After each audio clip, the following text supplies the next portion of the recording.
Hi, I'm Seamless, and today is Friday, and it's time for a new How to Bass. I actually wanted to hold off until I could think of something cool to do for How to Bass 100, but I really couldn't, so whatever. It's How to Bass 100. I've done 100 of these. How cool is that? It's cool enough on its own that I'm okay with not necessarily doing something awesome. I just couldn't get something to be done in time, so oh well. Anyway, today's video is going to be about building a modulation and then putting that in Serum. So right now we've got this modulation. I'm going to briefly go over how I made it, and then we're going to record it and put it inside Serum somehow. And I'll tell you kind of how you can mess with tables and stuff like that. So this began as a citrus. What I've done here is this is a sine wave output on operator 1, and operator 2 is this crazy almost saw waveform. The waveform is like if you bring it to the saw, almost kind of like this. It's like between a triangle and the saw wave kind of thing. And then a whole lot of harmonics. And then the phase randomness is also, I did it manually, just kind of mess with the phases until they sort of sounded cool to me at the time. The idea is that this creates an extremely high frequency mess. And then we go to operator 3, and then we remodulate it by operator 3. We turn on half and even and creates a shape that's like this. And then I mess around with the various waveform faders and also the phase itself to kind of get it to be in this particular position. However, the decision to put it here in this position was something that I made after I made the Vocodex and the modulator on to go with it. So I could hear kind of what the final sound sounded like. Operator 2 also has a slightly different pitch from operator 3, which is important because it means that it'll move a bit beneath the section of the waveform this is going to cut out. I'm only kind of glossing over this because I've actually talked about how to do this particular process a lot in the past. Any of the videos that say RM in the title probably have to do with how I've done this. Like how to bases that have the name like RM Reese, for example. Yeah. Now, once I created that sound, I had to get a modulator. In this case, I actually got the recording a modulator, and I put it inside Harmor. I did that because I wanted to have direct control over where the modulator actually goes. So you see here, it actually is going backwards over this last bit here, which is me going, or something like that.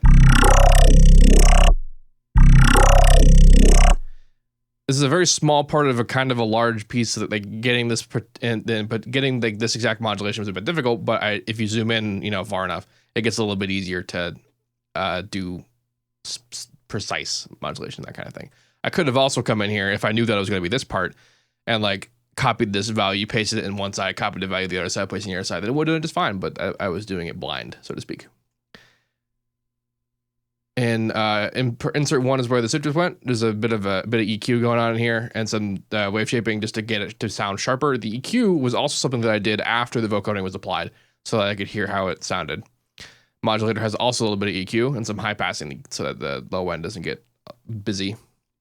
Vocodex itself has a little bit of complication going on. I did a lot of very specific edits to the bandwidth per band and also the pitch modulation per band. As on order 4, the time variables are all weird. 65 voices a lot, but not fully filter fatness. The bandwidth is a bit mid-ish, and then the modulator bandwidth is like bandwidth multipliers a bit towards the right here, the left rather, and the pitch is kind of low. These all do a lot of things, and I've gone over a bit, like a whole bunch of that in the past. And the whole reason I'm just not focusing on that right now is because honestly, this video is about using this with Serum. Any of the videos where I talked about Vocodex in the past, there's actually a how to bass where I go in depth over every single one of these parameters. It's like 16 or 17. It's called How Vocodex Works. Just search in my channel How Vocodex Works and you'll find it. And I cover what all of these do. Then a bit of post EQ, a whole lot of compression, low, mid, and high just kind of even out the sound, sort of deal. And then I record it. Well, I'm gonna record it. I haven't yet. Now, as well as that, I'm using a static note. I'm not doing any note changes. I'm not doing any like phrasing. I'm actually just keeping it on C1, just to keep it there. It's just pretty much straightforward. And I go through pretty much the whole modulation from beginning to end because this is not the part where we're gonna get artistic with it. This is essentially this is supposed to be an example, a solid and straightforward example of the modulation that we want, and so that we can use it later inside Citrus and Serum. So now I'm going to record it.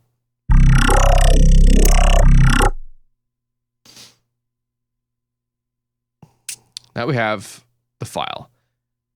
There's going to be some complication like how this beginning works out and how the ending ends, that kind of thing. But there's actually going to be a lot of stuff that's going to happen when we go to Serum, and I'll explain how to deal with them all because there are tools to help zero in how the tables work out.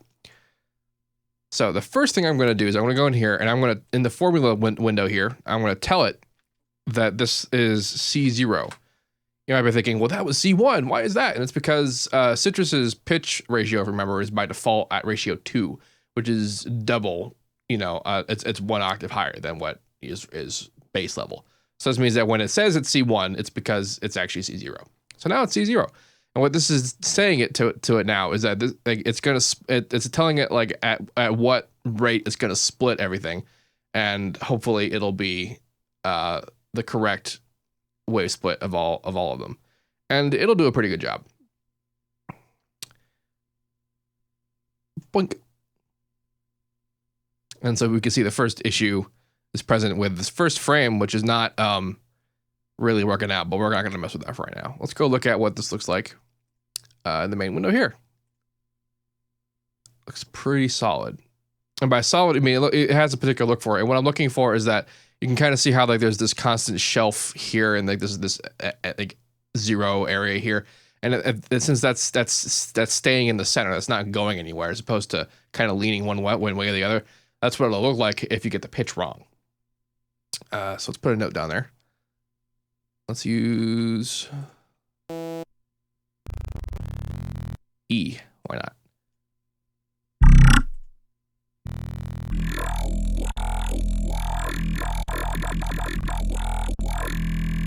Cool stuff. So let's go mess with it. Right now we have 56 frames. Serum can use the total 256 frames. So what we're going to do is we're going to make morph tables. However, first we can see that some of these don't zero cross right. As in say they don't match up from here to there. Some of them do, but most of them don't. And as a result, this means that if we play them, we're going to get a lot more higher frequencies than I particularly wanted. So what we're going to do is I'm going to come in here and I'm going to say in the process tabs, we're going to X fade edges. Great, there's 16 samples, cool. So now you see here, they match up now at either end. So that means each waveform is now enclosed properly. The other thing that I'm going to do is that in morph, we're going to go to morph, and I want them all to morph together. And this is going to make the wavetable movement a lot smoother. Because if I didn't do that, and I just played notes.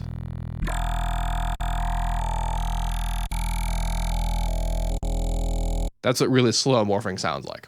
Slow like modulation of the wavetable position. So we're going to come in here, we're going to go to morph, and we're going to say we have various morph options.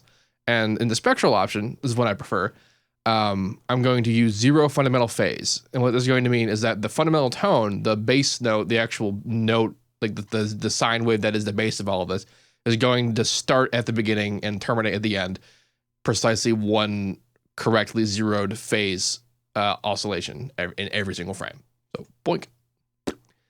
And on top of that, it also morphed it. So now you can see that there's 256 frames, but they don't count one after the other. So this is 196 and that's 200, that kind of thing. All the original frames are still here, but now in between them, there are morph tables. The first one you can even see also does. The phase was changed a little bit. We can go back to here, and we can see the shape has changed a little bit because the phase is now, it makes a little bit more sense. So we can see actually the 0 crossing here this is where the 0 crossing used to be, but it's still, you know, as long as it still happens once per waveform, it doesn't matter a huge amount when it happens.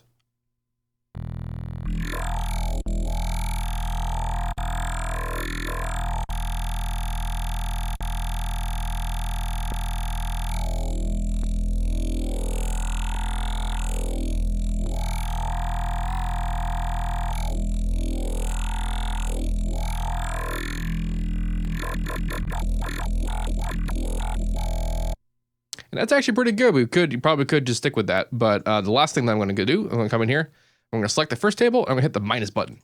And that gets rid of it. Because that table was not really related to the modulation of the rest of them because it wasn't really a full waveform.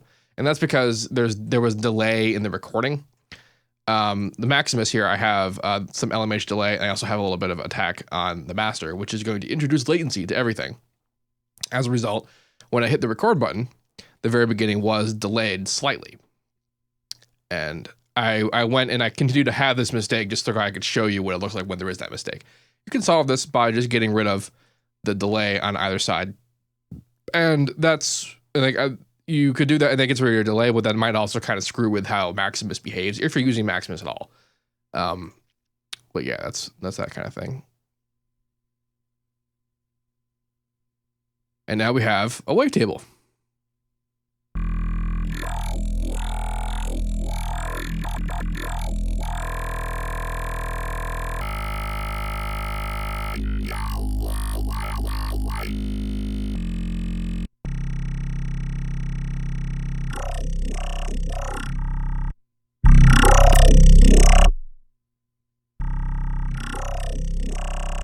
You might be thinking it's a bit quiet, and that's just because Serum is just not outputting loud enough. You can make it louder. Not only that, but I'm going to come in here, and one last thing I want to do is go to the process and say normalize each, and it'll gain each individual waveform, and it'll make them louder to the point where they're all peaking at 0 dB.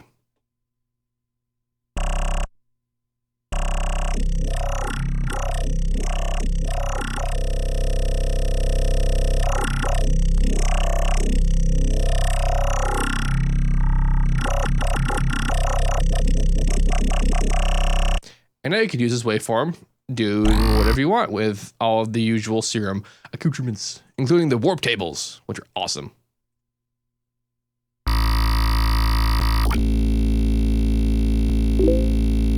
Bassfuck.